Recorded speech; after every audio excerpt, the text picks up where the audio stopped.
ఈరోజు వైఎస్ఆర్ కాంగ్రెస్ పార్టీ నేత వైఎస్ జగన్మోహన్ రెడ్డి గారి తల్లి వైఎస్ విజయమ్మ గారి బర్త్డే.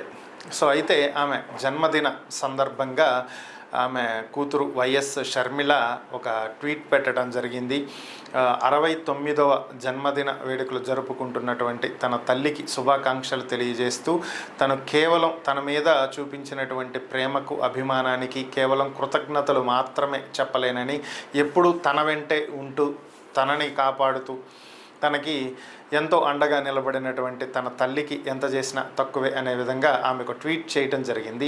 అలాగే తల్లికి జన్మదిన శుభాకాంక్షలు తెలియజేయడం జరిగింది. ఇక మరొక పక్క జగన్మోహన్ రెడ్డి కూడా తన తల్లికి జన్మదిన శుభాకాంక్షలు తెలియజేశారు అనేటువంటి వార్తలు అయితే వస్తున్నాయి. ఓవరాల్గా గతంలో అందరూ కలిసి ఇలాంటి వేడుకలు జరుపుకునేవాళ్ళు. ఇడుపులపాయలో తన తండ్రి సమాధి వద్ద ప్రత్యేక ప్రార్థనలు జరిపి ఓవరాల్గా కుటుంబ ఫంక్షన్గా జరిగేది. ఇప్పుడు ప్రస్తుతం విడివిడిగా ట్విట్టర్ వేదికగా విషెస్ చెప్పుకునే పరిస్థితికి వచ్చింది. అది పరిస్థితి.